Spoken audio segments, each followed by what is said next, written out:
Good evening, friends. This is Mike Mitchell. I'm back again talking about Vision-Driven Leader, Michael Hyatt. And we're up to chapter, I lose track, just like the days. Question number 6, is it practical? And he talks about the problem of once you have identified your vision. You remember what the book is about. We're going to go through this again quickly this time. The difference between a vision and a mission and a manager. A leader provides a guide to of what the future vision is going to be. What the company needs to look like to be the ultimate competitor. You become your most fearsome competitor, and when you do that, then all of your current competitors can no longer compete. You have turned yourself from a good company or a bad company into a great company by defining a vision and then mapping out the mission to get there and then managing the steps. So in the first part of the book, it talks about how to create a vision document. And generally, what was it? Steve Jobs lived in the future, and then he tried to pull the reality in line. It was the same thing as what the Bible says God does. He sees us as who we are going to be, and then helps us move to a place where we can begin to act like what he has intended for us to be. And so you should be doing that for yourself, but also for your company or your church, your organization, whatever you are leading. And remember, you don't have to lead from the top. You can lead from the bottom. So long as you are able to articulate the vision to the person who has the authority to make the changes and can do it clearly enough. Well, that was last night's. Make it clear enough of a vision that the person with the authority to direct the resources can agree with that. What is the Bible story? Joseph was in the prison and was advising Pharaoh. Now, he was always a prisoner. He was just number 2. And so he was able to lead from a position of no authority. And because he was able to articulate the vision and provide action steps to get there, he was promoted to a place where he could have the authority to move Egypt to that position so that they would be ready for the famine when it came. He tells the story of Tommy Caldwell, 2008, tried to climb El Capitan in the Yosemite Valley. He tried to use the Dawn Wall, which is the most sheer, the least forgiving. He said he'd climbed El Capitan 60 times, but this one was different.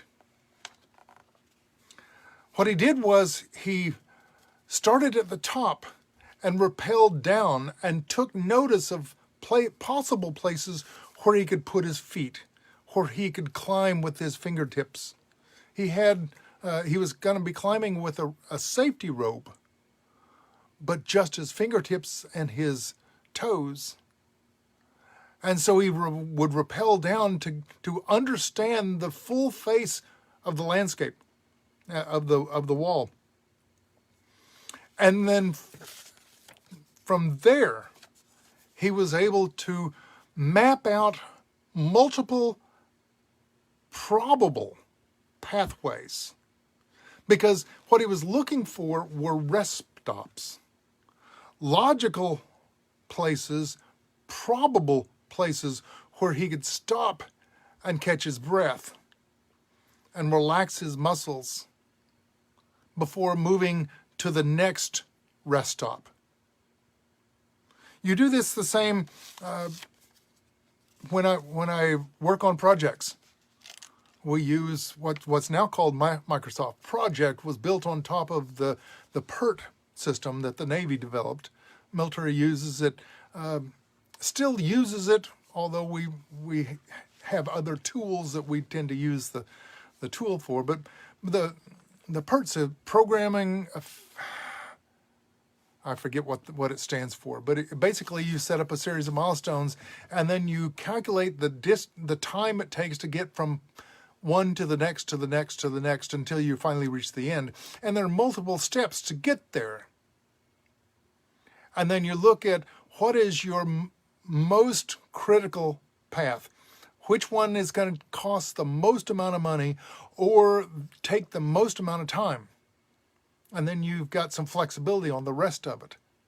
And then once you lay it out, then you look at it backwards and make sure it still holds together and make sure that you can fully execute it that way.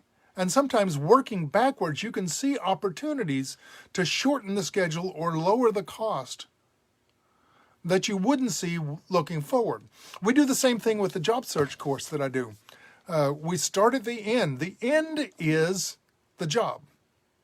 To get the job, you need to know salary negotiation. Before that, you've got to do well on the interview. Before doing the interview, you have to get the interview. Before you get the interview, you have to apply for the job. To apply for the job, you have to find the job. And 3/4 of the jobs are never advertised. And so you need to start at the beginning and understand what your ideal job would be so that you can begin the path and start correctly. If you know what you're doing and where the logical steps are going to be, the creation of the path is easier.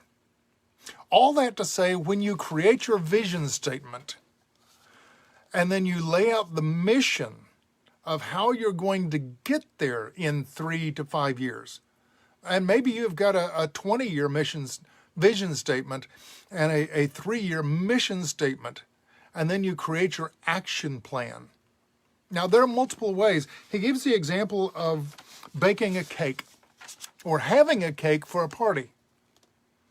How do you get the cake there? There are multiple ways to get the cake there.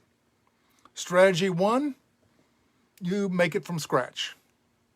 Strategy number 2, use a box recipe. Strategy 3, you go buy it from a bake shop.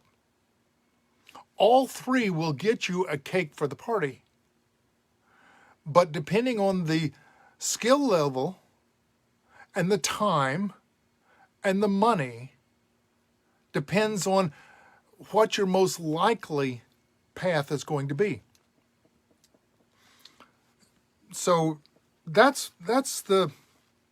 he says we need to be able to map out multiple strategies and also look for branch points. I mean, we do this when we do our scheduling, because what the military planners say, no plan survives first contact with the enemy. Things are going to go wrong. And you need to have option points along the way. I'm trained in risk management, in understanding what might go wrong, in laying in a budget to take care of what might go wrong, and the right amount of budget so I don't waste too much money in reserve. But I have some amount of budget available to handle the risk that it's probably going to come until I can get my design down straight. So you're probably going to need to have some time set up between now and your 3-year point. You'll need to have some extra resources because you may need to get in there and find that you've got the wrong people. You may need to help some of your people. Jim Collins, great, says get the wrong people off the bus. Don't fire them. Help them find a job that's more appropriate for what they're doing, preferably within the company that you already have or with a related company, someone who can really use their skills Or maybe they are close and you can add skills to their job jar so that they can become the person that they need to be. They understand your culture, they're with you. And you may need to hire others into your team so that you can become who you need to be. I'm getting to the point that I'm probably going to have to hire an assistant because I've got so much going on and I can't quite focus. I'm going to have somebody, first of all, to go through all my videos and organize them and figure out which ones are worth transcribing and get them transcribed and get them edited. And because I can't produce the course that I need to because everything is half done. And I'm going to have to stop doing a whole lot of things, and I'm probably going to have help. You may need to have help getting to where you want to be. It may be more employees, it may be more skills, it may be more personal training, it may mean doing less or stopping doing things. Remember, get the good to great, get people off the bus. You may need to get some of your tasks off your plate. Because if you're a $100 an hour person and you're doing $10 an hour tasks, those $10 an hour tasks are getting in the way of you earning the $100 because you've only got a certain amount of time and pretty soon you're going to burn out. You can't do 50, 60, 80-hour weeks for very long. You have to take some time. And it's easier to offload some of that workload to others. Maybe, if you're in a volunteer organization, train someone to do your job. There's probably someone in your organization, in your congregation, in your unit that could do the basic functions as well or better than you could. And you're going to have to spend a little bit of time having them shadow you. Remember the process. Watch me do it. Do it with me. I'll watch you do it, and then you do it. And I step back and only monitor your results. So you may have to do that. And so that's what you do. And you've got to be able to understand and stop periodically. Check where you are. We have regular milestone meetings in my business, in the cubicle job, and I am doing right now. One of the things I'm doing this weekend is doing a check on my finances. How much do I have? How much do I owe? How much have I accumulated that's excess to my weekly requirement that could be used for cutting away some of the bills?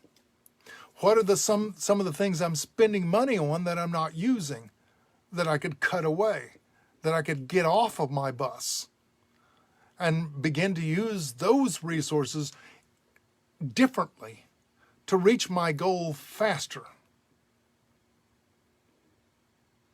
And here I've gone from preaching to meddling. But that's the story in the Vision Driven Leader. It's 10 questions to focus your efforts, energize your team, and scale your business. We just did question 6. I'll be back again tomorrow with question 7.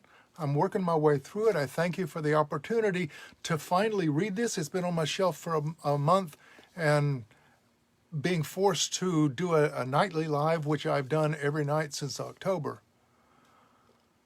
looking for something to talk about, you've pushed me into reviewing the book. And I thank you for listening.